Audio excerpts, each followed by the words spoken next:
네. 세 번째 시간 시작하도록 하겠습니다. 앞선 시간에 이제 심화요탑을 봤죠. 이제 심화요탑.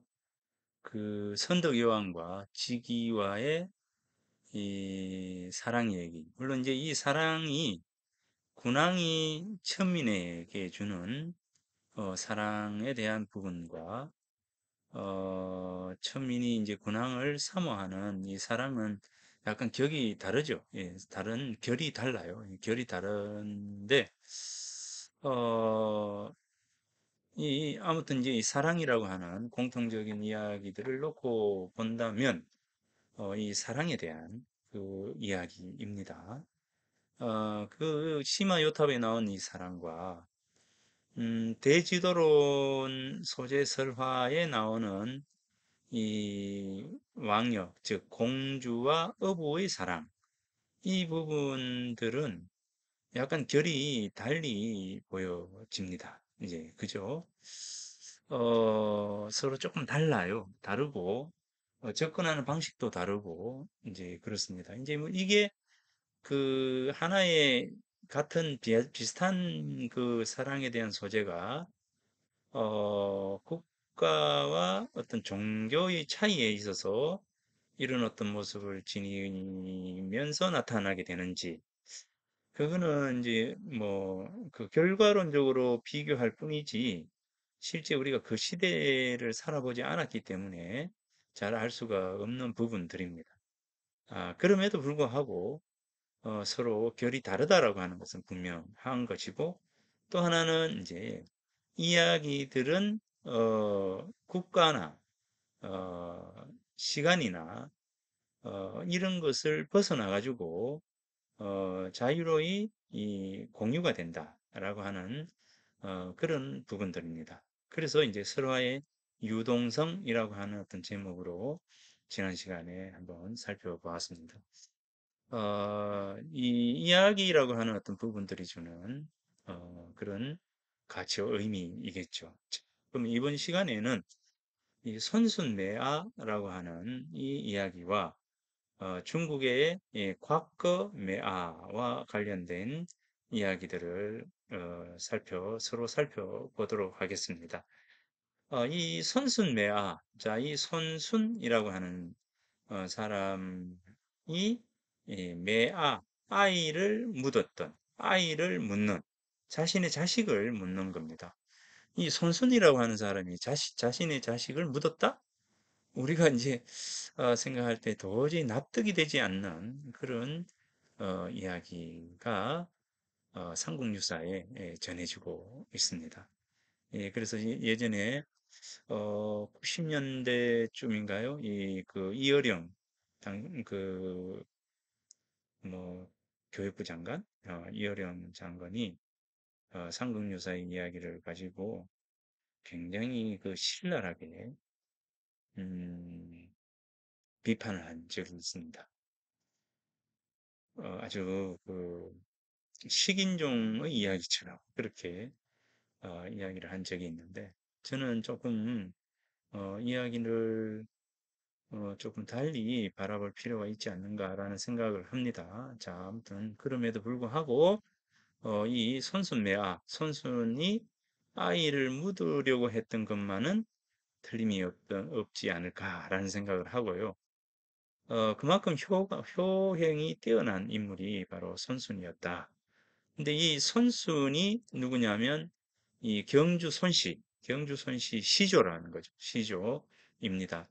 이 손순이 경주 손씨 시조입니다. 손순이 지니고 있었던 요 앞에 요 부분이 여기 손이죠. 그래서 이 손으로 아마 성씨가 되는 것 같은데 이 왕건의 경우 그죠? 이 왕건의 경우에도 이 왕건이 원래 이게 자기 이름이에요. 이름. 왕건이라고 하는 이름이거든요. 자, 이름인데 왕건의 아버지가 누구냐면 이 재건이죠.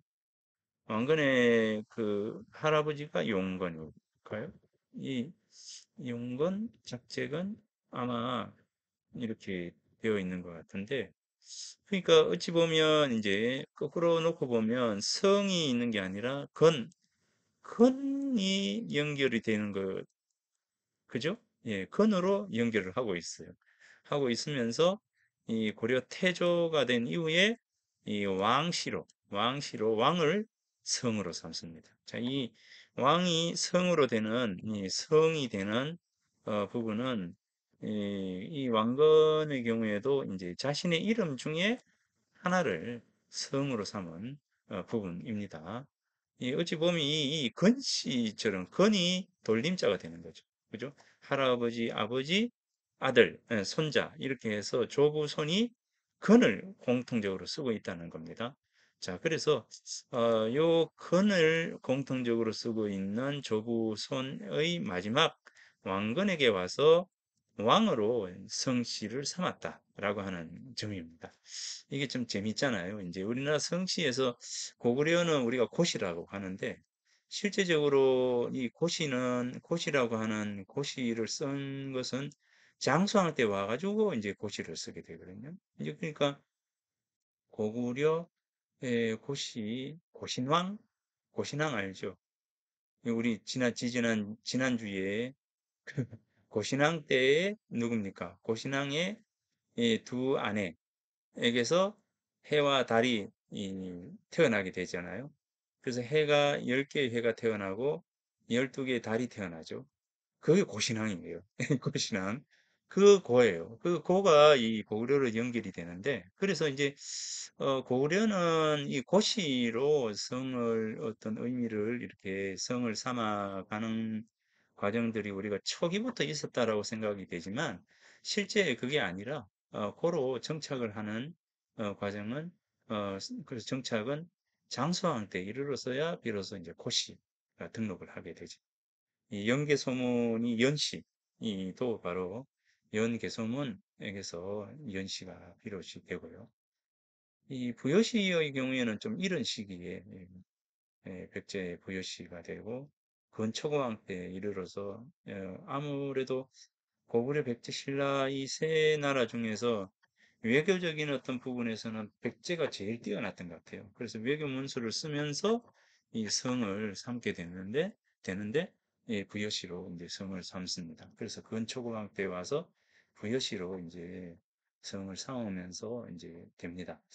뭐 진시라든가 백제의 대표적인 성이 진시, 그다음에 해시, 그다음 백시 이 부분 이 성씨들이 백제 뭐 신라에는 뭐 박석김 뭐 이렇게 되는데 그다음에 양시도 있고요. 신라 저 육부촌 이시도 있고 그죠? 그다음에 설시도 있고 뭐 여러 성씨가 있습니다. 아무튼 이 손순매화에게서 이제 손씨들이 이제 시작이 됩니다. 요거는 아마 이 손순이 이름이 그냥 손순이었는데 요 손으로 아마 성을 삼은 것이지 않겠는가 뭐 그런 생각이 듭니다. 이제 그래서 이건 제 생각이고요. 손씨 그 어, 어, 그뭐 족보를 뭐 살펴보면 그 연유가 나올지는 모르겠어요. 아무튼 왕건의 예를 들면 아까 용건, 작제건, 왕건 이렇게 건으로 이어지잖아요. 이제 그 부분이 있어서 이제 아마 손순도 그렇지 않았을까라는 생각을 합니다. 자, 아무튼 이 손순이 누구라고요? 경주 손씨 시조다. 이렇게 이야기를 합니다. 자, 손순매화. 손순이 아이를 묻은 이야기가 손순매화입니다. 이 흥두광 때 손순은 모량리 사람이며 아버지는 학산이다. 자, 손순의 아버지는 학산이에요. 이때는 이제 성이 없었어요. 성이 없었습니다. 학산입니다. 그러니까 이 아버지가 학산이에요. 그 다음에 손수는 자기 이름이죠. 제가 봤을 때 이름이에요. 손순이 이름인데 손순으로부터 이렇게 이제 어, 손을 쓰게 되는 것이겠죠. 이제 성이라고 하는 게 이 고려 초기에 오면 우리 신가도 그렇고 뭐 안동건 씨, 뭐 견훤의 경우에도 자기 아들이 다르잖아요. 이제 이름, 견훤도 그냥, 음, 자기 이름이죠.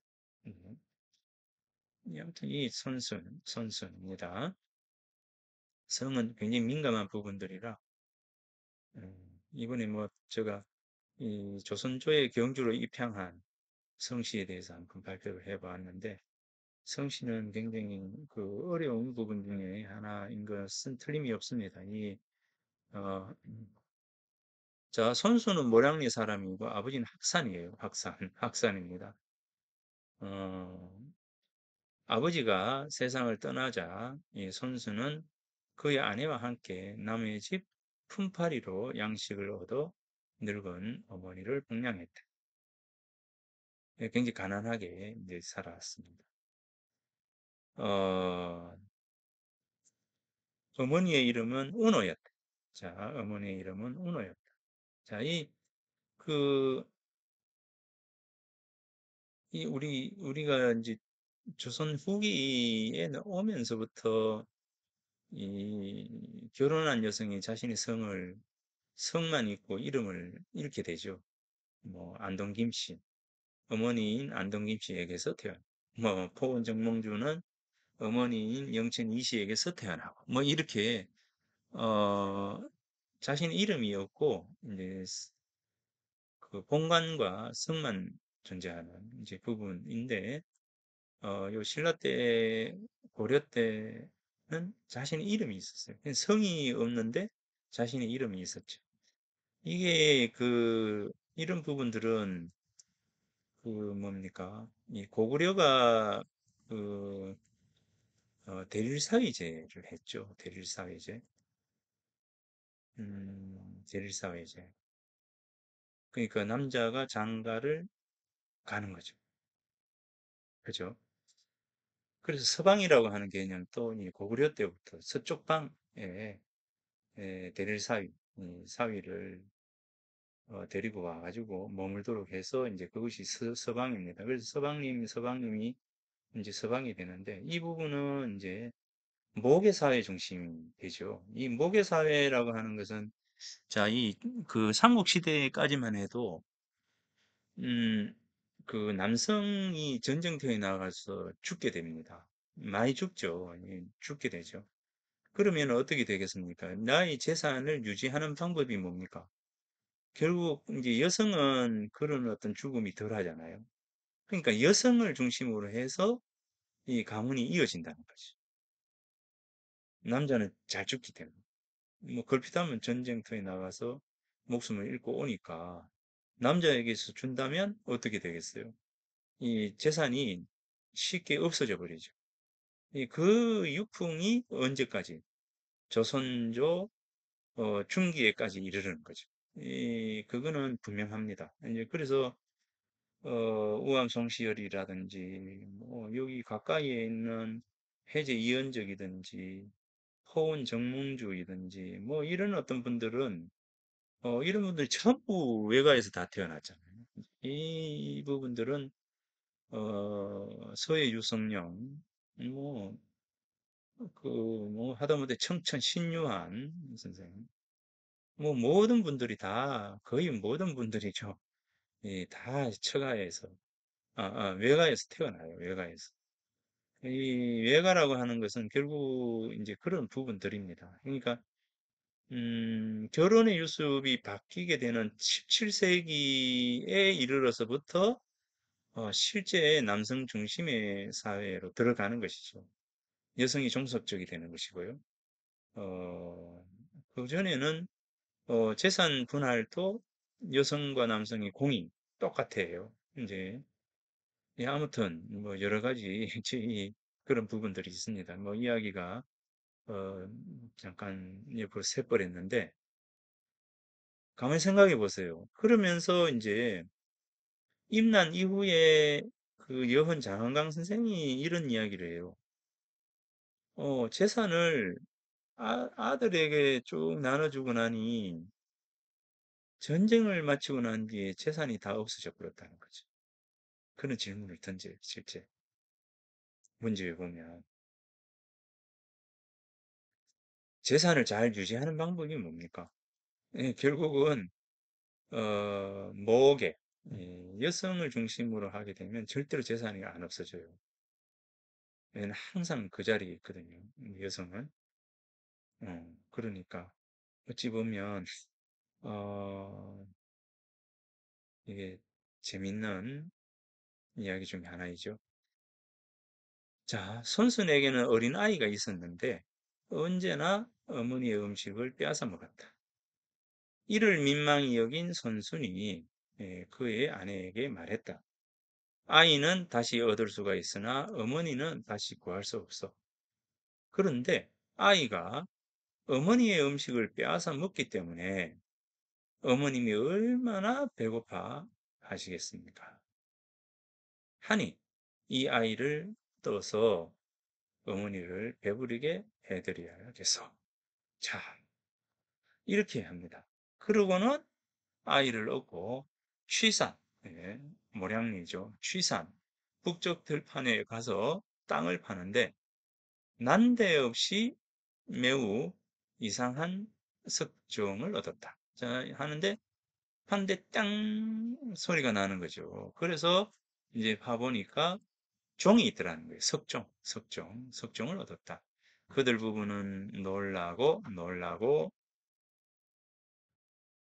괴이하게 여겨서 나무 위에 잠깐 걸어놓고 두드렸더니 은은한 소리가 듣기에 퍽 좋았다. 아내는 이 이상한 물건을 얻으면 필경 아이의 복인 듯 합니다. 하니 이 아이를 묻어서는 아니 되겠습니다. 남편은 아내의 말을 옳다고 여겨서 아이와 석종을 쥐고 집으로 돌아왔다. 그리고는 종을 들보에 매달아 두드렸더니 대거래까지 종이 들렸다. 자, 이거예요.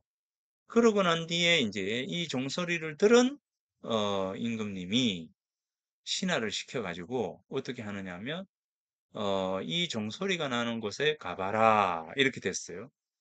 도대체 어떤 종이길래 이렇게 종소리가 맑고 좋으냐라고 이제 해서 종소리가 나는 곳에 가보니 바로 누구의 집입니까? 선순의 집이에요. 허물어져 가는 이 초가에 있는 선순의 집입니다. 그래서 선순에게 묻죠. 이 어찌 된 일인가 하니까 사실은 제가 아이를 그랬겠죠. 아이를 묻으려고 이제 산으로 올라갔는데 땅을 파다가 이 종을 얻었습니다라고 했겠죠. 그죠?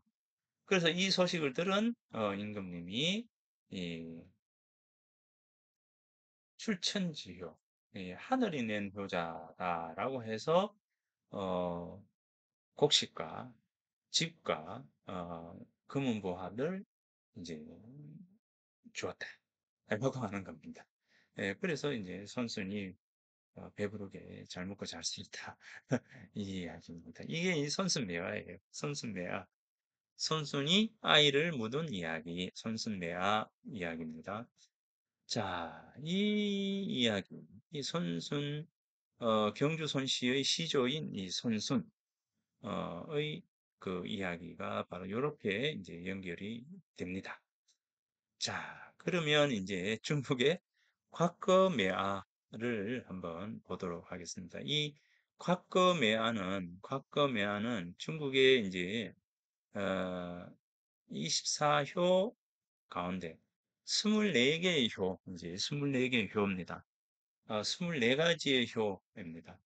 이 불교가 인도 불교가 중국으로 들어갈 때 유교를 신봉하는 이제 중국에 있어서 이 출가라고 하는 어떤 부분들이 굉장히 걸리게 되죠. 이제 그러면서 이제 이 불교 쪽에서 무엇을 강조하느냐면 효라고 하는 어떤 부분들을 강조합니다. 이제 그러면서 중국에 이제 24효가 전해지는 효가 있어요. 24효가 있는데 24효를 그림으로 그려요. 그림으로 그립니다. 그래서 이제 그림으로 그려서 24효도 라고 하는 이제 그림을 그립니다. 그림을 그려가지고 절의 벽에다가 이렇게 탱화로 그려놓습니다. 지금 또 우리나라의 절에 보면 24효도가 이제 그려져 있는 곳이 절이 있습니다. 여러분들이 뭐 그냥 스쳐 지나가서 그렇지 실제 24효와 관련된 그림이 그려져 있거든요. 이제 그래서 이 24효도를 그려서 전파를 하기 시작합니다. 예, 중국에서. 그래서 그렇게 하면서 자연스럽게 중국의 불교가 안착이 되는 계기를 맞습니다. 기회를 이 24효도를 통해서 이제 그 중국인들이 가지고 있는 어, 출가라고 하는 어떤 부분에 대한 어, 부분들을 의심, 뭐, 이런 부분들이죠. 예, 그런 거를 이렇게 예, 하기 시작합니다. 자, 그 이야기 중에는 뭐 여러 가지가 있죠. 이제 왕상에 대한 얘기, 요 과거에 대한 얘기, 그 다음에 여기 증삼에 대한 얘기. 이 증삼에 대한 얘기 효는 유명하잖아요. 증삼이 누굽니까? 증자죠, 증자. 이 증자. 이 증자라고 하는 인물에 대한 효는 유명합니다. 예. 근데 가끔 이제 수업 시간에 증삼의 효에 대해서는 이야기를 했죠. 그죠? 이제 아버지가 이제 밥을 먹는데 물려라 고기 반찬을 해서 물려라 했는데 또 있느냐 이러니까 늘 예, 있습니다. 맹자에 나오는 얘기죠. 예, 있습니다. 라고 했다는. 근데 이제 증자의 아들인 증원이 이제 증자를 모실 때는 똑같이 이제 고기 반찬을 올렸는데 에, 증자가 또 있니?라고 물었을 때 아니요, 없어요. 아니요, 없어요. 이렇게 대답을 했다라고 하는 얘기. 그래서 맹자가 증자의 이 이야기를 가지고 한 말이 그거잖아요. 증자는 즉 증삼은 부모를 뭡니까? 부모님의 마음까지도 잘 보필했다. 이렇게 이야기합니다. 우리가 보통 보면 이제 효를 몸은 잘 하는 사람들이 굉장히 많죠. 예, 그러니까 이제 부모님을 잘 모시는 사람들이 많습니다. 지금도 그렇고요. 많죠. 많은데,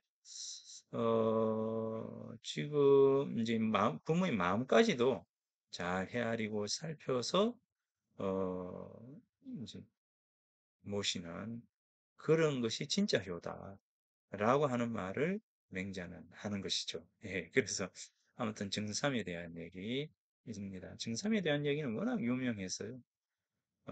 이 왕상은 아마 이제 왕상은 이 부모님이 그 목이 물릴까 싶어서 어린아이가 벌거벗고, 벌거벗고, 이제 잠을 자요. 이제 그래서 왜 벌거벗고 잡니까?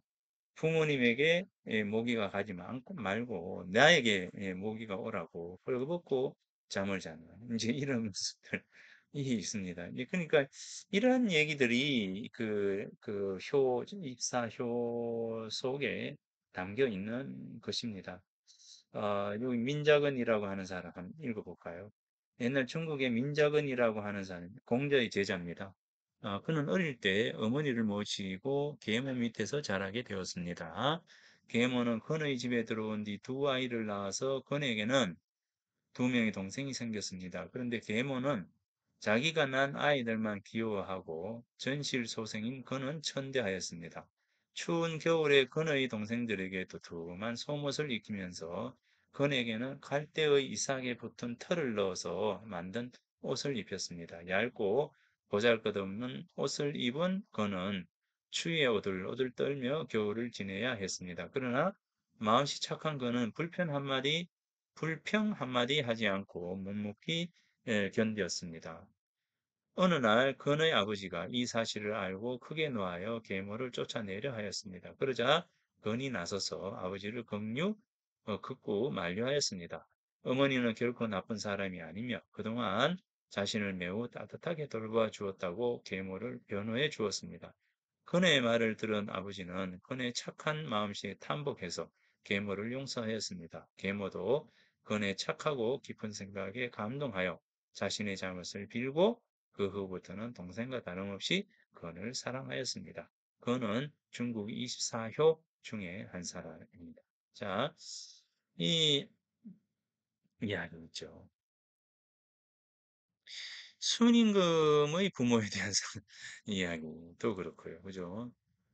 자신을 두 번이나 죽이려 했던 부모님에게 한마디도 이제 불평을 하지 않은 인물이 순임금. 그죠? 한 번은 이제, 에, 순의 아버지가, 계모의 이 계략에 빠져가지고, 계모에게 넘어가서 아들을 죽이려고 합니다. 아들에게 지붕을 고쳐라 라고 하면서 사다리를 가지고 지붕으로 올라갔더니 이제 어떻게 됩니까? 올라갔는데 사다리를 어, 이제 빼버렸죠. 그리고는 이제 지붕에 불을 붙였거든요. 그런데 이 순임금이 우산 같은 그런 것을 쓰고 뛰어내려서 목숨을 살렸다. 첫 번째 이제 아들을 죽이려고 했는데 이제 죽이지 못했어요. 그러자 이제 두 번째는 아버지가 뭐를 하냐면 우물을 파라라고 하잖아요. 그래서 이제 우물을 파고 들어갔더니 이 아니나 다를까 중간쯤 이상 이제 못 나올 때쯤 되어서 어떻게 해요? 이 위에서 흙을 퍼붓기 시작합니다. 묻어버리려고. 순이 그 의도를 미리 간파해서 뭡니까? 이렇게 이제 우물을 파고 들어가다가 옆으로 이렇게 자기가 살 수 있는 부분을 파 놓죠. 예, 그래서 무사히 요 땅 부를 파 가지고 옆으로 파 나오면서 나와서 집에 들어가서 음악을 연주를 하고 있자니 동생이 죽은 줄 알았던 형이 오니까 깜짝 놀라가지고 동생이 상이 깜짝 놀라가지고 이제 봤다는 이야기. 이런 얘기들. 이게 이 효와 관련된 얘기들이죠. 이 맹종과 관련된 얘기는 어, 여기 대밭으로 갔지만 추운 겨울에 대나무 순이 있을 턱이 없었다. 대나무 순을 먹고 싶다고 해서 어머니에게 효행을 할 수가 없어 눈물을 흘리고 있자 떨어진 눈물 자국에서 계절도 아닌데 대나무 순이 돋았다. 맹종은 기뻐하며 그것을 따서 어머니에게 잡수케 하였다. 맹종죽의 기원이다. 이렇게 엄동설안의 죽순을 구해서 공양한 얘기. 가 이제 요거죠. 요런 얘기들이 이 우리나라에도 이렇게 전해온다라고 하는 겁니다. 왕상에 대한 얘기도 그렇습니다. 여기 보면 이제 왕상은 하는 솥이 옷을 벗고 얼음 위에 누워 체온으로 얼음을 녹여 물고기를 잡으려고 하였다. 그러자 갑자기 얼음이 녹으면서 물속에서 잉어 두 마리가 얼음 위로 올랐다. 이 어머니를 이제 저기 봉양하기 위해서 어 계모가 이 계모가 이 여러 가지 많은 그걸 하죠. 이 모든 그 발단이 이제 이 계모가 발단이 되어요. 참새구이를 먹고 싶다고 하자 수십 마리의 참새가 그가 머물고 있는 천막으로 날아들어간다. 이만큼 이제 왕상이 유명한 얘기입니다. 자, 아까 하면서 이 왕상이 내가 이제 누군지 아까 대신 모기에 대한 부분은 누군지 왕상인 아니네요. 그죠? 아닌데 다른 사람 중에 하나가 이 맹종 아무튼 자 그러면 이 선순매화를 읽어봤는데 이 곽거매화를 한번 읽어볼까요? 이 얼마나 차이가 나는지 한번 봅시다. 자, 곽거는 가난한 살림에 어머니를 모시고 있는데 3살 난 아들이 있었다. 어머니가 항상 밥을 덜어 손자에게 주고자 하니 곽거가 어머니에게 말하기를 가난해서 밥을 더 줄 수는 없고 자식놈이 항상 어머니의 밥을 빼앗으니 자식 놈을 땅에 묻어버립시다. 자식은 다시 얻을 수 있으나 어머니는 다시 모실 수 없는 것이 아니겠소 하니 이에 따랐다. 세자쯤 땅을 파니 황금솥 하나가 나타났는데 그 위에 씌어 있기를 하늘이 효자 곽거에게 내리는 것이니 관청에서도 빼앗지 마. 여기서 솥이 하나가 나타났다. 자, 이게 이 곽거묘화예요. 예, 그래서 손수묘화에서는 뭡니까? 종을 통해서 이 그 효가 이 세상에 알려지죠. 자, 이게 중국 이게 같은 얘기잖아요. 같은 아들을 묻는다라고 하는 거 똑같습니다. 지금 어, 왜 아들을 묻어야 하는가도 똑같아요. 똑같은데도 불구하고 요 뒤에 황금솥 하나가 나타났는데 거기에 씌어 있기를 하늘이 효자 각거에게 내리는 것이니까 관청에서도 빼앗지 마라. 이 우리나라하고도 완전히 달라요. 이게 개념이 그죠? 결국은 같은 이야기라도 그 시대적인 어떤 그 가치, 그 시대가 가지고 있는 어떤 그 시대 상황, 이런 어떤 부분들과 맞물려질 수밖에 없습니다. 같은 얘기를 하더라도. 왜냐면은, 그 나라 사람은 그 나라 사람의 어떤 그 문화라고 하면 문화이겠죠. 문화 속에 길들여져 있기 때문에 이런 어떤 모습이 나타나게 되죠. 이제 그래서 신라의 모습과 자유분방하고 아주 음, 이 편안한 어떤 사람 사이의 어떤 관계를 이야기하는 이제 신라의 유수 풍습과 여기서는 딱 하늘이 효자 가까이 내리는 것이니 관청에서도 빼앗지 말라 이렇게 하잖아요. 자, 이게는 차이를 드러내고 있다라고 하는 점입니다. 자, 이 이야기가 이제 중국 동한 때 하서 융여인으로 문거라고 하는 사람이죠. 곽거의 이야기입니다. 자, 그래서 이제 같은 이야기인데, 같은 소재의 이야기이고, 내용과 줄거리가 같습니다. 같음에도 불구하고, 궁극적인 어떤 메시지는 달라요. 이제 그것을 처리해 가는 과정도 다르고요. 그러니까 이 효행을 드러내는 과정도 다르고요. 이제, 그러니까 이제 이 하나의 에피소드는 같은데, 그 에피소드를 해결하는 것과 지향하는 어떤 방향이 달라진 거죠. 그게 국가의 그 민족성과 맥을 함께 하는 것이다 라는 생각을 합니다. 예, 그래서 그 시대의 분위기와 종교, 국가의 문화, 어떤 민족성, 뭐 여러 이런 어떤 부분과 같이 연관이 되면서 이야기가 완성이 되어가는 것이죠. 그래서 이제 우리의 얘기는 우리나라 사람의 어떤 생각을 담고 있다는 거죠. 담고 있고, 삶의 방식이나 삶의 태도를, 이제 안고 있다라고 하는, 점입니다. 음, 자, 그러면, 음, 자, 요 24효도와 관련된 얘기들을 쭉 했습니다.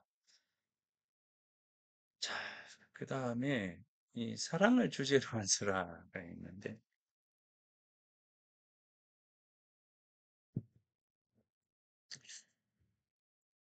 자, 그 아까 인스타효도와 관련되어 있는 부분도 그렇고, 인도설화도 그렇고, 사실 모든 게 서로 연계되어서 비슷한 소재와 주제들을 가지고 있는 게 많습니다.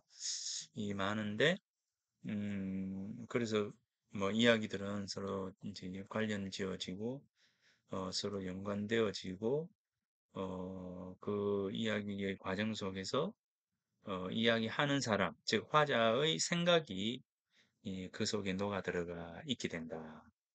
그러면 이제 그 이야기를 만드는 사람, 화자가 누구냐에 따라서 이야기의 주제나 이야기의 어떤 어, 여러 가지 부분들이 달라질 수밖에 없다라고 하는 겁니다. 자, 요게 이제 어, 이야기가 가지고 있는 특징이다라고 하는 것을 말씀드립니다. 자, 우리의 그 설화 중에서 명주가 배경설화라고 해서 명주면 강릉이죠, 강릉. 강릉에서 전해오는 사랑 얘기가 있습니다. 굉장히 아름다운 얘기입니다. 타임 이너 보틀처럼 병 속의 시간, 이, 메모를 해서 병 속에 집어넣어서 물에 띄웠는데, 이제 그게 이제 흘러서, 자신 애인에게 이제 전해지는 그런 것들처럼, 타임 이너 보틀과 같은 그런 이야기들이 바로 우리 설화 속에 전해옵니다. 그게 바로 명주가 배경 설화예요. 명주가 배경 설화가 이제 있는데 이 명주가가 전해지지 않아요. 명주가가 전해지지 않아서 굉장히 안타깝습니다. 안타까운데 명주가 배경 설화가 이제 전해오는데 예, 그 설화에 이렇습니다. 이 명주가 강릉이잖아요. 이제 강릉.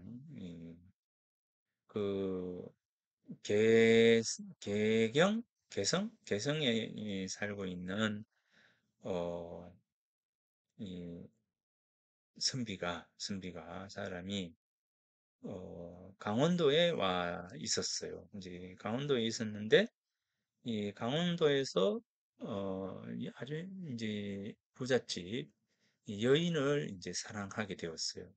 그리고 이 사람도 그 개성 출신의 이 사람을 참 남자를 좋아했습니다. 이제 그래서 서로가 미래를 약속을 하고 결혼하기로 약속을 하고 했습니다. 이제 그러다가 이제 이 남자가 과거를 보기 위해서 이제 관직으로 나아가기 위해서 어, 이제 본가로 이제 가게 됩니다. 그러면서 이제 기다려 달라라고 하면서 이제 갔죠. 갔는데 이 남자가 이제 자신의 집으로 가고 난 이후에 이 여자의 부모님이 이 딸에게 결혼하기를 요구를 합니다. 이제 그래서 요구를 하니까 어떻게 해요? 이제 나의 좋아하는 사람이 있습니다라고 해도 소용이 없고 그래서 이제 결혼 날짜가 이제 잡히게 되죠. 그러자 이제 이 여인이 이 편지를 씁니다. 이 편지를 써서 전할 방법이 없잖아요. 그래서 이제 편지를 써서 그것을 접어서 바다에 강릉 이제 경포대 그 동해 음, 던지겠죠. 이제 던지는데 얼마 뒤에 이 성악에서 이제 성악에서 개성에서 이 살던 이 사람이 그 어시장에 가서 고기 한 마리, 생선 한 마리를 사왔어요. 부모님께 드릴 아침 준비를 하기 위해서 생선 한 마리를 샀는데 그 생선 사와서 이제 생선을 장만을 하려고 배를 딱 갈랐더니 배 속에 뭡니까? 편지가 하나 있었다는 거죠. 편지를 읽어보니까 자신의 애인이 시집을 간다는 내용이고, 그런저런 남자를 그리워하는 그런 내용들이 있었겠죠. 그래서 이제 이 편지 글을 읽자마자 바로 이제 강릉으로 말을 몰아서 강릉으로 가게 되죠. 강릉으로 가서 이제 여인의 집, 여자의 집, 담 아래에서 노래를 부릅니다. 사랑의 노래를 부르죠. 그 사랑의 노래가 바로 명주가입니다. 명주가. 이 얼마나 애절했겠어요. 그죠? 그래서 이제 이 세레나데, 이 노래를 담 아래에서 자신의 애인에게 밤을 달려서 넘어와서 애인에게 세레나데를 이제 불러주는 거죠. 이 불러주니까 얼마나 그 아름답고 구슬프고 참 이렇게 애절했겠습니까? 부모님이 그 노래를 듣고는 감복을 해서 그래서 이제 둘이 결혼을 시켰다라고 하는 이야기입니다. 이게 사랑을 주제로 한 이 설화 속에 담겨 있어요. 그런데 안타깝게도 이 명주가는 전해지지가 않습니다. 명주가는 전해지지가 않습니다. 자, 이 명주가가 전해졌다면, 그죠? 이 명주가가 전해졌다면 너무나 아름다웠을 것 같습니다. 우리에게 로미오와 줄리엣이라고 하는 부분을 우리는 가지고 있지 못하지만 바로 이 명주가 배경 설화는 가지고 있는 겁니다. 아주 그 아름다운 시공을 그 초월한 그런 그 사랑의 얘기가 이 명주가 배경설화, 명주가 배경설화에 담겨 있습니다. 이 글을 써서 동해에 던졌더니 물고기가 그것을 먹고 마침 그 남자에게 이 물고기가 팔려서 남자가 배를 가는 순간 그 속에 사랑하는 여인의 편지가 들어있었다? 얼마나 기발한 겁니까? 예. 이게 바로 명주가 배경설화입니다. 예. 이게 이제 사랑을 주제로 한 설화 중에 하나가 바로 요 설화입니다. 자, 효행을 주제로 한 설화가 또 어떤 게 있을까요? 신요거사인데 여기는 이제 아주 보십시오.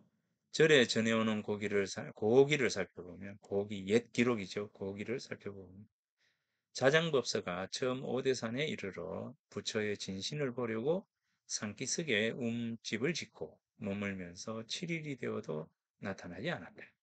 이에 묘범산 자장법사가 초지오대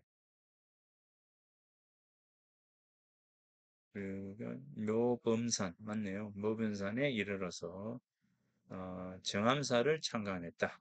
자, 정암사를 창간했다. 세웠다. 그 후에 신효거사라는 이가 있었는데 혹은 말하기를 어린 아이 호살의 화신이라고도 했다. 그의 집은 공주에 있었는데 어머니 복량을 극히 호성스럽게 하였는데 그 어머니는 고기가 아니면 밥을 먹지 않으므로 거사는 고기를 구하기 위해 돌아다니다가 길에서 학 5마리를 보자 활로 쏘았더니 한 마리가 깃 하나를 떨어뜨리고 날아갔다. 거사는 그 깃을 주워들고 그것으로 눈을 가리고 사람을 보았더니 사람들이 모두 짐승으로 보였다.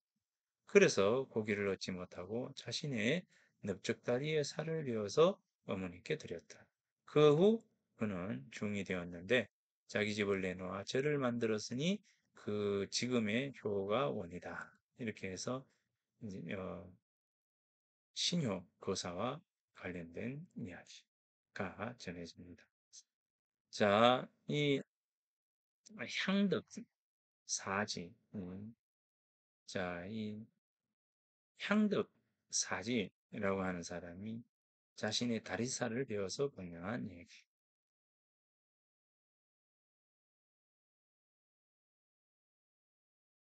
자, 요런 얘기들이 전해집니다. 요게 경덕왕 14년이네요. 자, 경덕왕 14년에 큰 흉년이 들어 백성들이 굶주리고 더구나 나쁜 병이 돌았는데 그 부모도 주림과 아울러 병이 들었으며 또한 그 어머니는 코병이 나서 거의 죽을 지경에 이르렀으므로 향덕은 낮이나 밤이나 옷도 풀지 않고 정성을 다하여 간호하였다.